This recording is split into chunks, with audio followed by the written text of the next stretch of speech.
All right, so here's my Super Cub. I'm prepping, I'm getting all my tools together for Screw to Cannonball, and let's go over my tools, see what I have, what I'm using. Let's start off left to right. So here, this is the dry bag that I'm gonna use to carry all the tools in, so that way it keeps it dry. From Gavy. I'm not a big fan of this bag because of its latching design. It's how it's when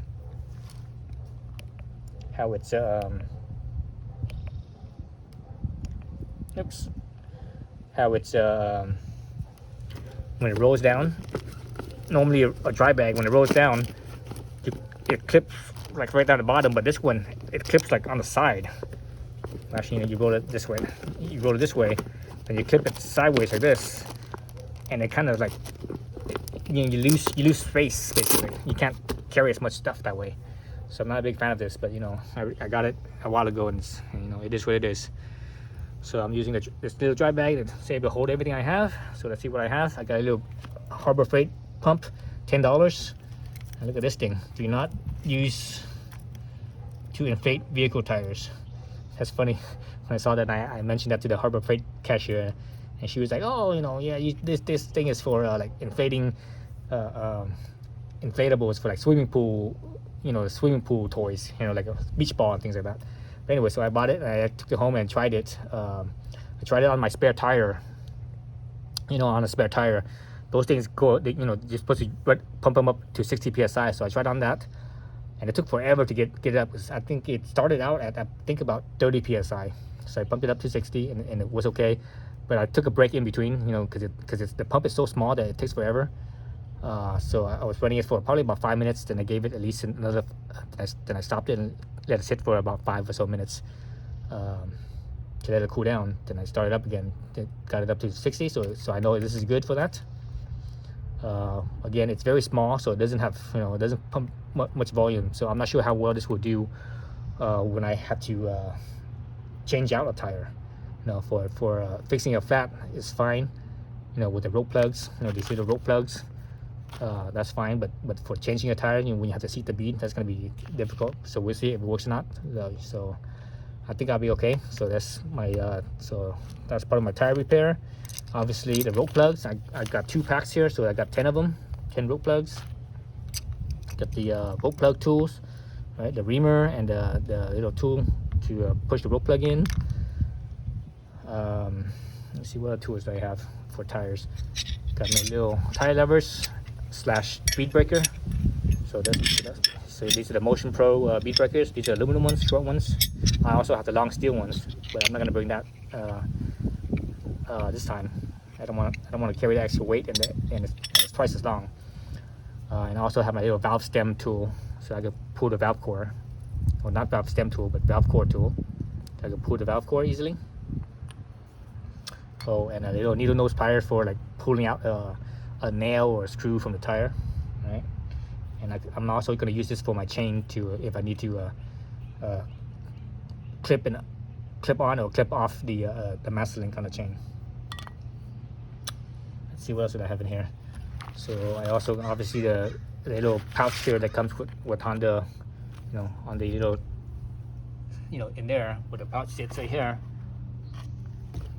I have obviously the little fuse puller, and I'm bringing my extra quad lock lever. If you look up here, I have a quad lock wireless charger, but if I crash or whatever, something happens and this gets damaged, I have at least something to spare that I can put on and if this one gets damaged. So I'm bringing that with me, and also the little Allen key for it as well. So that goes there. Let's move along. Let's see, what else do I have here? So I have a 10 and 12 millimeter. This is for the chain tensioner adjustment, so I need that. Right. Then I have a 14 and 19. This is to it's for the axle, the front and rear axle. It's a 14. The axle itself is a 14, but the nut is a 19 millimeter. So got that. Oh, got a couple of pencil style air gauge. These things are kind of shitty, but they work okay. You know, I tested it up against my dial gauge and they work okay. I'm not gonna bring my dial gauge because that's more bulky, so it takes more room. So I've got two just in case one craps out on me. You know, it's a backup. Let's see what else. This bike doesn't have too many hex nuts and bolts. You know, there's not too many of them. Most of the little bolts or Allen keys or Allen heads. You know, like so, Allen heads. You know, all these little Allen heads. Normally on other bikes, other Honda bikes, instead of an Allen, this right here would be an 8mm hex, but it's an Allen head. So anyways, so I don't need those size hexes. So this is okay. I got a hammer. You never know when you need a hammer. Some safety wire. I'm probably never gonna use this. The only time I ever used safety wire was when I did my first Alaska trip on my Simba, Simba. I had to use safety wire, but that was the only time to hold the exhaust when the exhaust broke. I got some Allen heads right here, a 4 and a 5mm. Again, you know, all these Allen heads, these are mostly 5mm.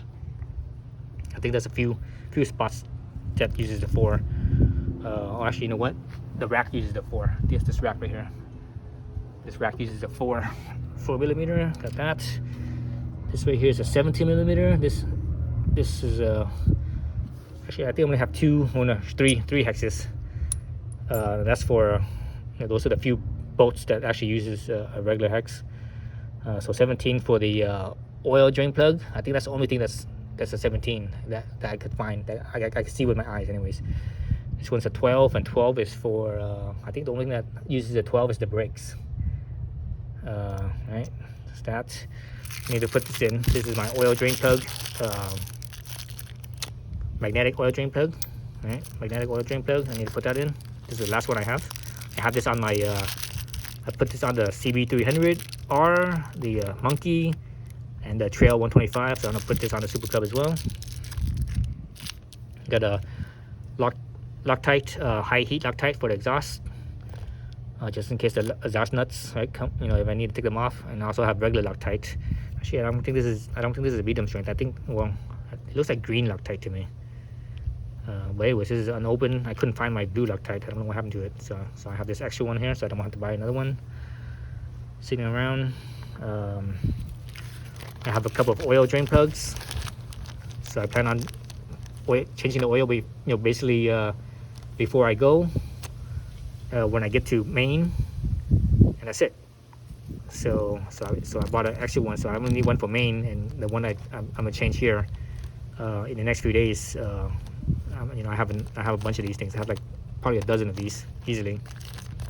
Got some CR2032s batteries, and this is for the key fob, because, you know, this bike is a keyless. It's one of those keyless ignitions, right, like that. So it has the key fob, so just in case the key fob dies out. Has some batteries for that. I have a little 2mm coddle pin. I need to go to the hardware store and get more of these 2mm. But this is an official Honda one, because I wasn't sure what size they were. But this is a 2mm right here, right? Split 2mm by 15mm length. So this is gonna be for the that's gonna be for the this is gonna be for the nut here, the nut here for the brake, right? So that's where the brake lever for the drum brake. So when I take off the back wheel, I have to, you know, take this nut off and take that coddle pin off. So the coddle pin, you know, I've already taken this coddle pin off once or twice already. So the coddle pin, you're supposed to replace it every single time that you take it off, but you know, I try to reuse them a few times, but they will break after a few times. So that's what that pin is for. I'm gonna go to the hardware store and get another one, I think, maybe one or two, just in case I might lose it or something. Let's see, what else do I have here? I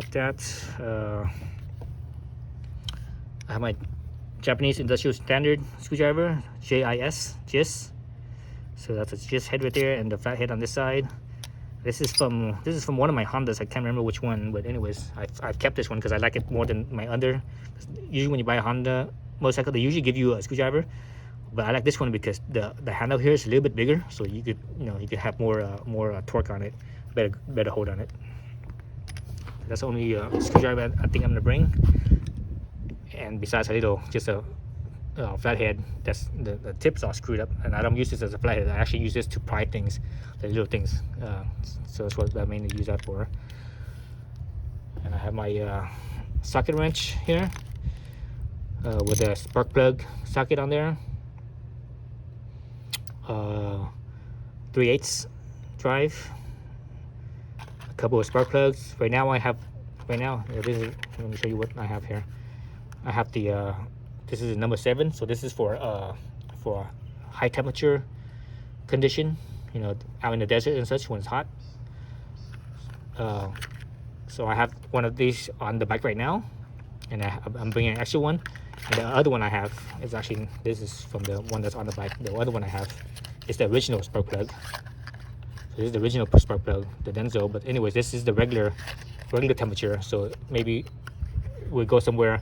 Maybe when we go to like to the Rockies, it might get cold. There might be a day or so where it might be cold, and the hot temperature condition plug doesn't run good in cold conditions. So I might have to put the cold condition plug back in. So I'm talking about, I'm not talking about when I say hot and cold. What I refer to as the ambient temperature. That's that. And over here I have my valve adjustment tools. So I got the screw head tappet. I got the 4 feeler gauge I need. The intake is 4 thousandths, right? Give or take 1 thousandths. So I set it at 4, and I do a go no go with a 5. Then the exhaust is a 7 thousandths. Is the target, give or take 1 thousandths. So I do a go no go with the 8. So that's all I need. You don't need to bring the whole entire packet. Some people do that. They bring like a whole thing, just like with sockets. And it's like you only need to bring what you need to bring. What you use. And this right here is a 14mm. This is also for the valve adjustment with the extension. So when you adjust the valves, you have to make sure that the cylinder is at top dead center with a timing mark at the at the power, at the ignition point, right? So this could reach into the engine case on the side, and that could I could adjust that easily, because I can't reach it with this branch here. Then this 10mm and 6mm is for opening up that side engine cover to reach that bolt to find the firing mark, top dead center mark. So spark plug. Right, so what do I need to work on the bike as far as on the road? So chain, spark plug, chain back there. So which I have is for, this is a chain adjustment, right? Axle chain tensioner. Oh, you know what? I need a master link. I actually have a master link, but I don't have it here. It's actually in somewhere else. So a chain. Spark plug. So I got the spark plug tool, right? Spark plug tool and some spark plugs, chain, spark plug, valves. So obviously got the valve tools, right? Valves, and tires. So basically all the maintenance stuff. I guess. Oh, I've got to show you guys. And I'm bringing 2 extra air filters. So my bike right now has over 4,000 miles. I think 4,500 miles right now. So by the time I get to Maine, it will have well over 8,000 miles. And I think the filter replacement is 8,000 miles if I can remember properly. Anyway, when I get to Maine, I will put on a new filter, and before I get to the Rockies, that day where before the Rockies, I will take that off and put on a new filter again. And the reason I'm doing that is because on the Cannonball, there are days where you're gonna be in dirt, and I can't remember which days and which section and stuff, but these will be dirty, by then. So by the time I get home, this one I put new in Maine, so it'll be new at Maine. Then by the time I get to Rockies, it will be dirty because there's gonna be some dirt roads. So in the Rockies, there's a new one, and there might be some more dirt roads. you know, by the time I get back to the West Coast. So by the time I get back to the West Coast and back home, this will be dirty. So by the time I get home, well, both of these will be dirty, and I will need a new one again, right? So, you know, this is what I need to get to the air filter. So I'm good there. Yeah, so basically all the maintenance stuff. As far as oil changes goes, you know, that's what the 17 millimeters for. And I need to bring with me a funnel. So I'm gonna bring a funnel. I won't bring an oil pan because I'm just gonna go to like a store, like a Walmart or whatever, and buy a cookie baking sheet pan, you know, for like for roasting turkeys and such. I'm gonna use that as an oil pan. And once I finish with the oil, I'm just gonna, you know, if I check my oil at Walmart or at the auto parts store or whatever, you know, it doesn't matter. I would dump the oil there as well because, you know, because they collect used oil. So I'm good there. So I just need to bring a, man, it's getting windy. I just need to bring a funnel. So I need to bring that funnel and my master link. So that's all the tools and little parts I need. Oh, and obviously spare tires. So this tire is still the original tire up front here. So I'm bringing extra front spare tire. So I think by the time I get to Maine, this tire will be worn out because right now it's probably about halfway worn already. So by the time I get to Maine, it'll be probably fully worn. So I'm gonna replace this, and that back tire over here is brand new. So by the time I get to Maine, that will be replaced as well for sure. And it might even be worn out before then. So I have this one brand new, and I'm bringing another one that's brand new, and one that's used probably maybe 500 miles, maybe 1,000 miles. So I'm bringing an extra new one and an extra light, you know, probably 1/3 life use one. So that should be enough to get me back home. Let's see what other you know, tools and parts am I bringing. I think that's about it. So yeah, so that's my you know, my prepping, what I need to do. All right, thanks for watching.